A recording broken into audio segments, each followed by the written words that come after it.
오늘 말씀은 열왕기상 13장 11절부터 22절까지입니다. 베델에 한 늙은 선지자가 살더니 그의 아들들이 와서 이날에 하나님의 사람이 베델에서 행한 모든 일을 그에게 말하고 또 그가 왕에게 드린 말씀도 그들이 그들의 아버지에게 말한지라.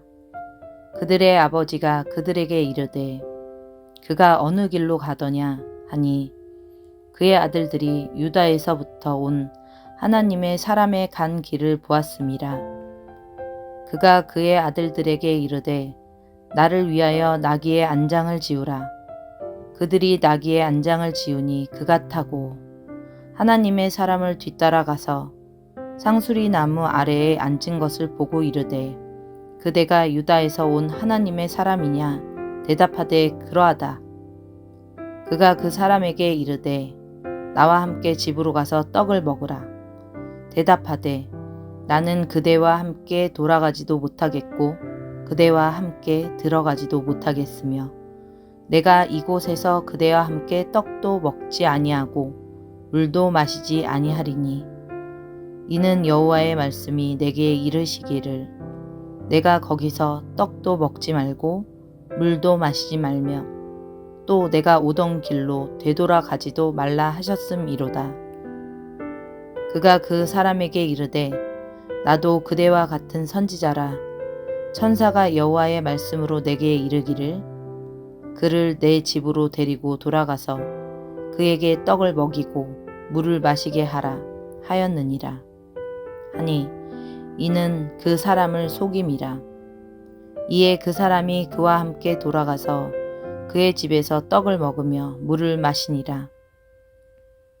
그들이 상 앞에 앉아 있을 때에 여호와의 말씀이 그 사람을 데려온 선지자에게 임하니 그가 유다에서부터 온 하나님의 사람을 향하여 외쳐 이르되 여호와의 말씀에 내가 여호와의 말씀을 어기며 내 하나님 여호와께서 내게 내리신 명령을 지키지 아니하고 돌아와서 여호와가 너더러 떡도 먹지 말고 물도 마시지 말라 하신 곳에서 떡을 먹고 물을 마셨으니 내 시체가 내 조상들의 묘실에 들어가지 못하리라 하셨느니라 하니라. 아멘.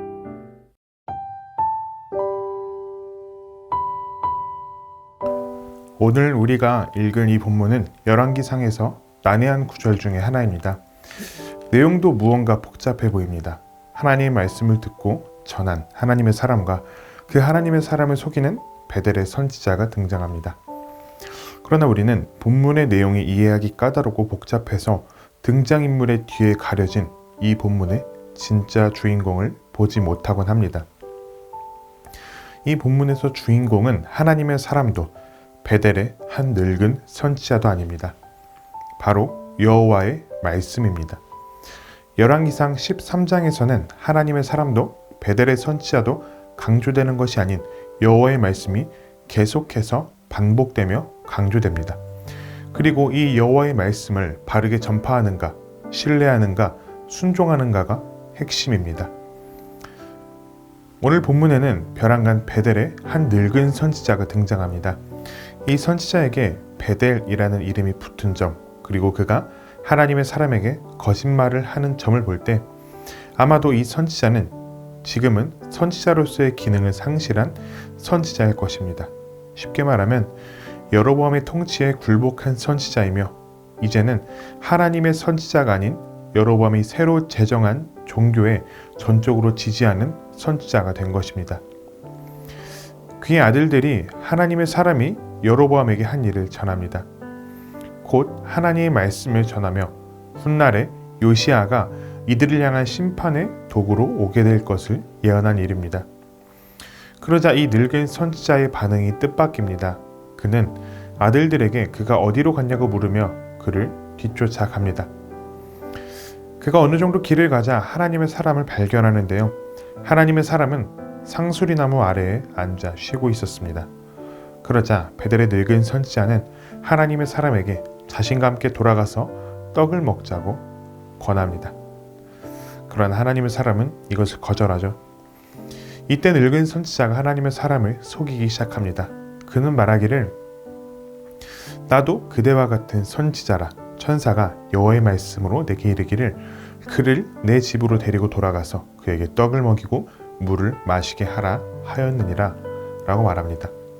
그리고 하나님의 사람은 그 사람의 말을 듣고 따라 들어가게 됩니다. 여기서 우리는 한 가지 질문을 갖게 됩니다. 이 베델의 늙은 선지자는 왜 하나님의 사람을 속였을까라는 것입니다. 이 늙은 선지자가 거짓말을 한 이유에 대해서 정확하게 알 수는 없습니다. 추측만이 있을 뿐입니다. 아마도 하나님의 사람이 예언한 것을, 여로보암에게 예언한 것을 늙은 선지자는 확인하고 싶어서 거짓말을 한 것일 수도 있습니다. 그런데 앞서 말했듯이 본문에서의 주인공은 이 둘이 아닙니다. 여호와의 말씀입니다. 그렇기에 여호와의 말씀에 포커스를 맞춰서 이들의 대화를 보면 한 가지 대비되는 것이 있습니다. 하나님의 사람에게 임한 여호와의 말씀은 떡도 먹지 말고 물도 마시지 말며 오던 길로 되돌아가지도 말라라는 것이었습니다.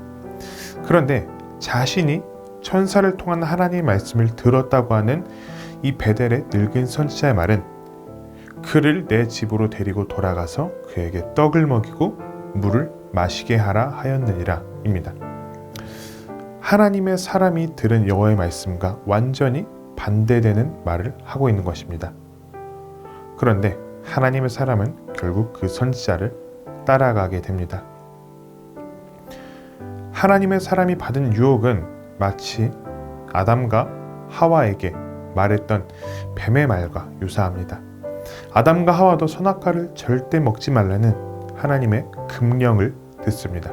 그러나 뱀은 그들이 들었던 금령과 전혀 반대되는 말로 그들을 유혹하죠. 그리고 그들이 하나님의 명령에 불순종하도록 만듭니다. 하나님의 사람도 그렇습니다. 하나님께 들은 금령과 전혀 반대되는 말에 그는 넘어가고 맙니다. 그리고 결국 하나님의 말씀이 베델의 늙은 선지자에게 임하여서 그 사람을 심판하시죠. 사실 이 하나님의 사람은 이 전까지 11절 전까지는 하나님의 명령에 잘 순종하는 데 보였습니다. 여로보암이 하나님의 사람에게 자신과 함께 가서 쉬며 자신이 주는 예물을 받으라고 말할 때 하나님의 사람은 자신에게 임했던 그 여호와의 말씀을 기억하며 왕의 말을 거절했기 때문입니다. 그랬던 그가 왜 갑자기 다른 거짓 선지자의 말에 넘어졌을까요? 이안 프로반이라는 주석가가 있는데요. 그 주석가는 그가 가던 길을 멈추고 상수리 나무 아래에서 쉬기 시작한 것이 그의 문제였다고 말합니다. 하나님의 사람은 가던 길을 쉬면 안 됐습니다. 아무리 배가 고프고 목이 말라도 그는 하루빨리 자신이 가야 할 곳으로 돌아가야 했습니다. 이것은 그가 하나님의 말씀을 어느 정도 우선순위에 놓았느냐의 문제이며 다른 것을 다 제쳐두고 그 말씀에 순종을 하느냐 안 하느냐의 문제였습니다. 아담과 하와의 이후로 우리의 인생은 늘 시험을 받습니다. 그리고 그 시험은 변하지 않습니다. 그것은 하나님의 말씀에 순종하느냐 순종하지 않느냐입니다. 그렇지만 우리는 늘 그 말씀을 거역하는 자로 살아갑니다. 그리고 우리는 심판을 받아 마땅한 존재들입니다. 그러나 그렇게 말씀에 순종하지 못하는 우리를 구원하시기 위해서 우리 대신에 철저한 순종을 하신 분이 계십니다. 바로 예수 그리스도입니다.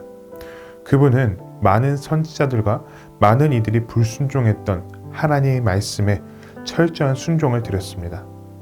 자신의 목숨을 내놓으며 죽기까지 그분은 순종하셨습니다.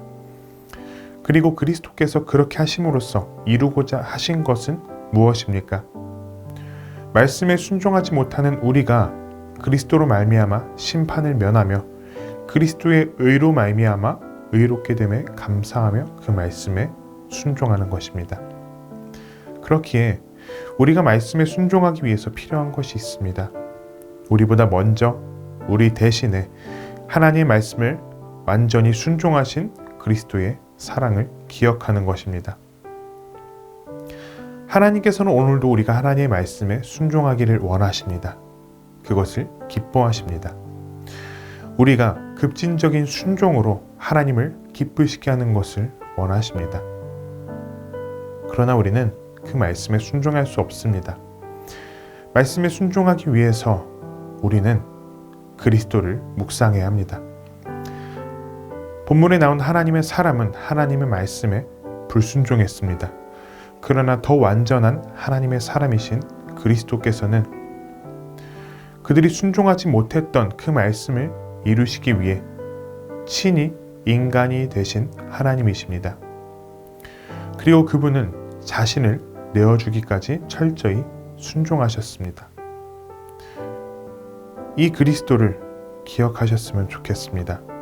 그리고 이 그리스도께 순종할 수 있는 은혜를 우리가 구했으면 좋겠습니다.